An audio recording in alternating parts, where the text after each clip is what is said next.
नमस्कार। किसी भी देश के इतिहास में ना कुछ अदालती फैसले ऐसे होते हैं जो हमेशा के लिए दर्ज हो जाते हैं। आज हम एक ऐसे ही ऐतिहासिक फैसले से जुड़े एक बहुत ही बड़े सवाल को समझने की कोशिश करने वाले हैं। एक ऐसा सवाल जो कानून और समाज के बीच के रिश्ते पर सीधी रोशनी डालता है। चलिए सीधे मुद्दे पर ही आते हैं। सवाल ये है, क्या मंदिर पर जो फैसला आया वो पूरी तरह से सिर्फ और सिर्फ कानूनी दलीलों पर आधारित था, या कहें कि क्या उसका आधार केवल सबूत और कानून की मोटी-मोटी किताबें ही थी?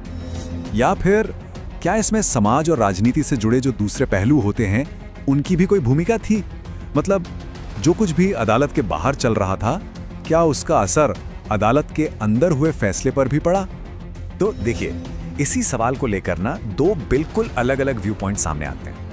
एक तरफ वो लोग हैं जो मानते हैं कि ये फैसला पूरी तरह से एक निष्पक्ष कानूनी प्रक्रिया का नतीजा था, और वहीं दूसरी तरफ एक और नजरिया है जो ये कहता है कि भाई कोई भी बड़ा फैसला समाज के माहौल से अछूता कैसे रह सकता है, और इस पर भी उसका असर तो था ही।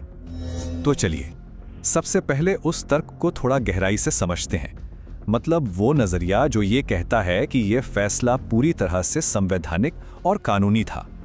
अब जब हम ये कहते हैं ना कि संवैधानिक आधार, तो इसका मतलब क्या होता है? इसका मतलब बहुत सीधा है। एक ऐसा फैसला जो सिर्फ और सिर्फ कानून, जो भी सबूत पेश किए गए हैं और पुराने फैसलों की नज़ीरों पर टिका हो। इसमें बाहर की दुनिया के किसी भी दबाव के लिए कोई जगह नहीं होती, फिर चाहे वो सामाजिक हो या राजनीतिक।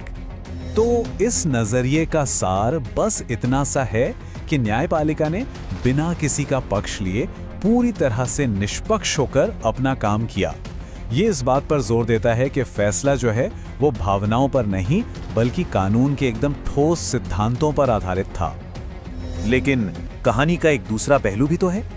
तो अब उस तर्क को देखते हैं जो सामाजिक और राजनीतिक वजहों को भी काफी अहम मानता है। तो सवाल उठता है कि ये सामाजिक राजनीतिक फैक्टर्स आखिर हैं क्या?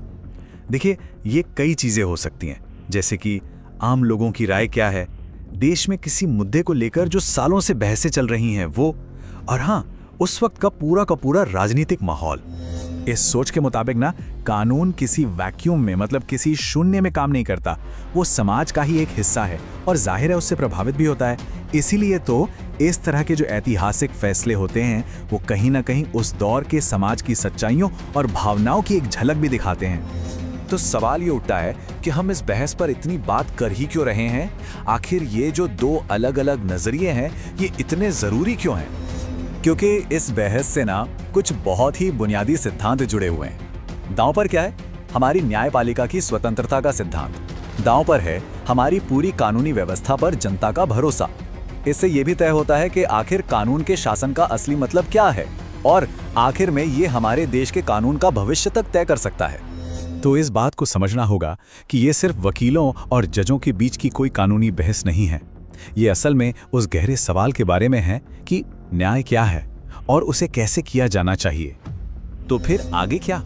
क्या ये विवाद कभी खत्म भी होगा या फिर वक्त के साथ और बढ़ेगा?